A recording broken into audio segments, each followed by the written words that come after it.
Hi guys! Magandang umaga! Ngayon, samahan niyo ko at ipapakita ko sa inyo kung ano ba talaga ang ginagawa namin sa palengke. Pero bago yan, samahan niyo muna ako magpagupit. Kasi medyo malago na ang aking buhok. Ito na! In 3, 2, and 1! Hello guys! Sorry hindi ako napag-video sa barbershop. Ewan ko kung bakit, nahihiya ko, ang dami pa kasi nakapila. At medyo nasugatan pa kasi asundot ako ng blades Pero okay lang at nandito na tayo sa palengke. So ngayon, sisimulan ko kung ano ba talaga ang ginagawa namin sa palengke.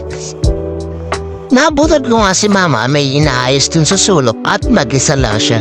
Kasi sila wala umalis, susunduin si Kel. Medyo mapapansin nyo, wala masyadong nabili. Kasi ito yung tinatawag namin patay na oras.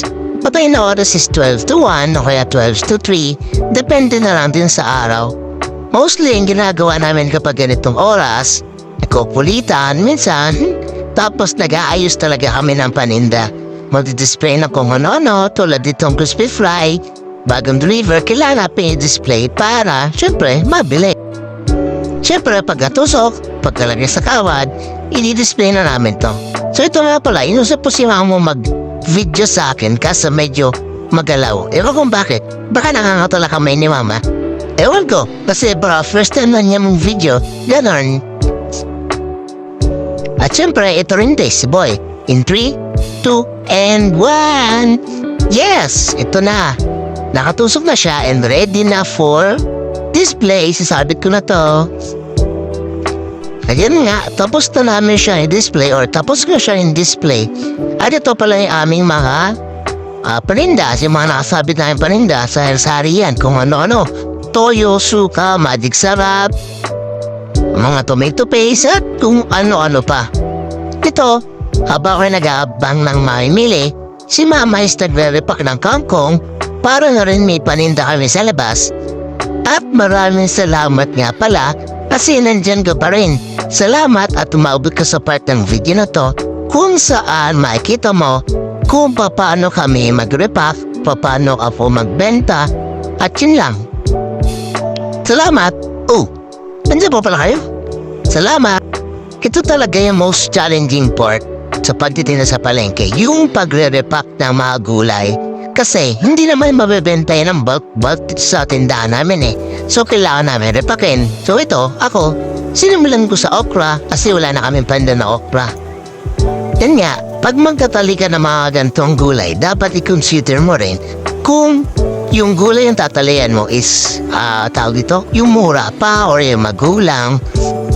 Kasi masisira ka sa customer kung ang ibibigay mong gulay or yung mga display na gulay sa labas is yung mga magugulang na. So tulad ng okra, pag ganitong malaki na, hindi ko na yung sinasama. Yung matitigas na okra. Pero ito talaga yung mga pinipili ng mga customer namin, yung maliliit at saka yung malalambot na okra. Kasi ito yung, yung mura klase ng okra. So ito na yung mga tinalihan kong okra, ready for display. Wala kasing tao sa labas, kaya ito, malapit lang naman yung pag-display po ng okra. Kaya ito, inagis-agis ko lang, yun. Ito mo, muntik pa ako maglinis Yan, makikita niya si mama, may hawak na petchay. Yun yung mga natalian niya na petchay, na i-display na rin niya sa labas. So kung usap niya si Ate Jazz, ewan ko kung ang pinag-uusapan nila. Habang ako, yun, tatali pa rin na okra. Kasi naubos na yung natalian ko kanina Ito rin si Fiona. Kakaawas lang niya pero dito siya dumaretso sa palengke.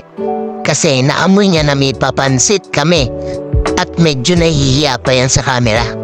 So ito ang ginawa ko, tinuto ko sa kanya yung camera. Yun, pakaway-kaway. Pakain-kain lang ng shawarma. At nagpapakyut pa yan, oh.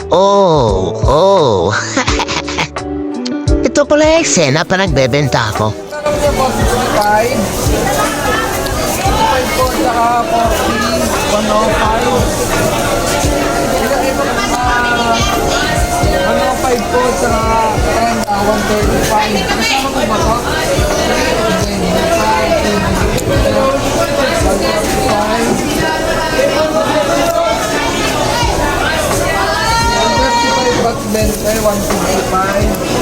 $155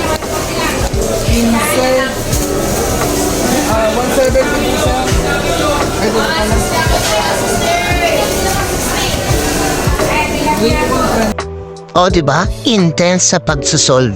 Kaya dapat mabilis ka mag-solve dito. At hindi namin namalayan, paggabi na pala. So dumating nga si baby girl para tulungan ako mag-display ng kung ano-ano.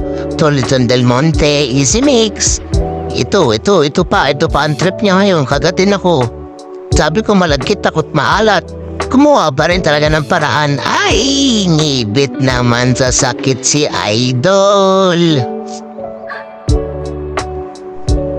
At hindi pa nga tapos ang trip ni baby girl. Ito, pinakain ako ng sampalok. Ay, ngibit na naman sa asim. Ano ba naman yan? Pero okay lang. Nilambing naman ako at kinunasan ng pawis. Wala nang pagod kasi nandyan si baby girl. Masarap sa feeling na suportado ka na si baby girl. And then ito, nag-dinner na kami sa McDo kasi hindi na kami nakapagluto. So courtesy yan ni baby girl, thank you. Hiti mo lang hiti. Maraming salamat at nakaabot ka sa last part ng video. And see you to my next vlog. Bye-bye!